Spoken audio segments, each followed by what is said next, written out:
జై శ్రీమన్నారాయణ. ఇది వంకాయలు మా టెర్రస్లో వచ్చినాయండి. వంకాయలుని తెల్లపిక్కలు మార్కెట్లో దొరుకుతాయి కదా, తెల్లపిక్కల కూర. జీలకర్ర వేసి కరివేపాకు ఉల్లిపాయలు వంకాయలు వేసి ఉప్పు కారం పసుపు వేసి ఆ తెల్లపిక్కలు కొంచెం ఉడకబెట్టి వేసి కూర చేస్తాం అనమాట. ఈ కూర మనం కార్తీక మాసంలో ఎక్కువ దొరుకుతాయని కార్తీక మాసం తర్వాత మార్గశిర మాసంలోనే, కానీ ఇప్పుడు పుష్యమాసం వచ్చేసినా సరే ఇంకా కూడా దొరుకుతున్నాయి. ఇవాళ తీసుకుని వస్తే వండే అనమాట. ఇది ఇప్పుడు మా లంచ్ కోసమని ఇది చేశాను. బంగాళదుంపలు కూడా వేయించానండి. మీకు ఎవరికైనా ఈ బంగాళదుంపలు వేపుడు ఈ ఉల్లిపాయకి లేకుండానే ఇలాగా మసాలా వచ్చేటట్టు నేను చేస్తాను.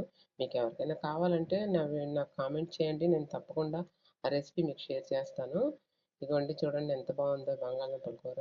ఇలా ఇగోండి ఈ పిక్కలు కాస్తంత ఉడకబెట్టి ఆ వంకాయ మూసి పెట్టాను కదండి పోపేసి, అవి ఇంకా వేసేసి అందులోని దించేసుకోవడమేను. నా వీడియో మీకు నచ్చినట్టయితే లైక్ చేయండి, షేర్ చేయండి, సబ్స్క్రైబ్ చేసుకోండి. ఇన్స్టాగ్రామ్లో నన్ను ఫాలో చేయండి. ఇంతేనండి, చాలా సింపుల్. ఈ పూట వచ్చి గొప్ప సింపుల్గా అయిపోయింది. నేనేమో గోంగూర పచ్చడి కూడా చేశానండి. ఆ పచ్చడి కూడా వీడియో పెడతాను చూడండి. లైక్ చేయండి తప్పకుండాను. కామెంట్ చేయండి మీకు ఎలా వచ్చిందో, రుచి ఎలా అనిపించిందో అని. ఈ బంగాళదుంప కూర అలాగే కావాలంటే నాకు మీరు కామెంట్ చేస్తే నేను వీడియో పెడతాను. Thank you.